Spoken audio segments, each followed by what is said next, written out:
Hello friends, இது இன்றைக்கி காலையில் எடுத்த வீடியோ. தேர்ஸ்டேன்றதுனால இன்றைக்கி க்ளீனிங் ஒர்க்லாம் இருக்கும். அதனால் டிஃபன் தான் செய்ய போகிறேன் பாருங்கள். இட்லி, சவுச்சவ் சட்னி, மெதுவடை, இதுதான் மெனு. சவுச்சவ் கட் பண்ணிக்கிறேன். வெங்காயத்துக்கு பதில் சவுச்சவ் ரெடி பண்ணணும். இட்லி ஊற்றுறதுக்கு மாவு எடுத்து வச்சுருக்கேன். மாவு இது நான் ரேஷன் அரிசி தாங்க யூஸ் பண்ணுவேன். அது கூட இட்லி அரிசி மிக்ஸ் பண்ணி ஊற வச்சு எடுத்து வைப்பேன். நல்லா சாஃப்டாக வரும். இட்லி பாத்திரத்தில் எண்ணெய் கூட தடவலை பாருங்கள். நான் துணியும் போடலை. ஆனால் இட்லி எடுக்கும்போது காட்டுறேன் பாருங்கள், சாஃப்டாக வரும். பாத்திரத்தில் ஒட்டாமையே இருக்கும். இது பாருங்கள், சட்னி தேவையானது வதக்கிடுறேன். ஃபஸ்ட்டு உளுத்தம்பருப்பு போட்டு வதக்கிட்டேன். அடுத்தது பாதாம் போடுறேன். முந்திரி யூஸ் பண்ண மாட்டேன் நான். அப்புறம் வெங்காயத்துக்கு பதில் சவுச்சவ் நல்லா பொடியாக கட் பண்ணிவிட்டு வதக்கி எடுத்துடணும்.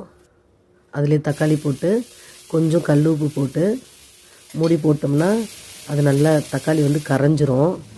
இது அந்த அடுப்பை மாற்றிட்டு இது தேவையான இது மெதுவடைக்கு கொஞ்சமாக உளுந்து ஊற வச்சுருந்தா அதை அரைச்சிட்றேன். இது பாருங்கள், இட்லி வெந்துடுச்சு, எடுக்கிறேன். ஒட்டாமல் வருது பாருங்கள். பாத்திரத்தில் சாஃப்டாகவும் இருக்கும். நல்லா நிறைய முறை வாஷ் பண்ணணும், அதனால தான் ஒயிட்டாக இருக்குது. இது சட்னிக்கு ஆற வச்சிடணும்.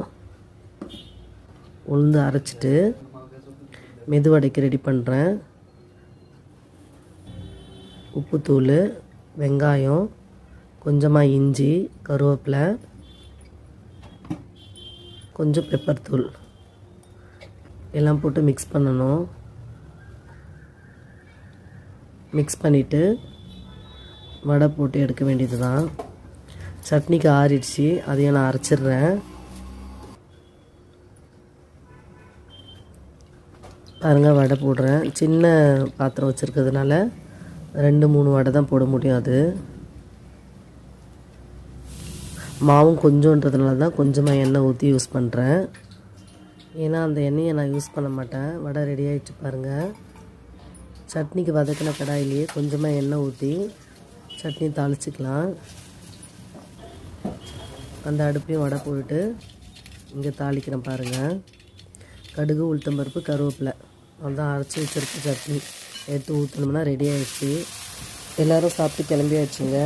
கிச்சனை க்ளீன் பண்ணிட்டேன். மீதி இருக்குது பாருங்கள். இட்லி இருக்குது, சட்னி இருக்குது, கொஞ்சம் வடை போட்டுட்ருக்கேன். பால் சூடு பண்ணி வச்சுட்டேன். இட்லி பாத்திரத்தில் எடுக்கணும். ஓகே ஃப்ரெண்ட்ஸ், வீடியோ பிடிச்சிருந்தால் லைக் அண்ட் சப்ஸ்கிரைப் பண்ணுங்கள், ஷேர் பண்ணுங்கள். தேங்க்யூ.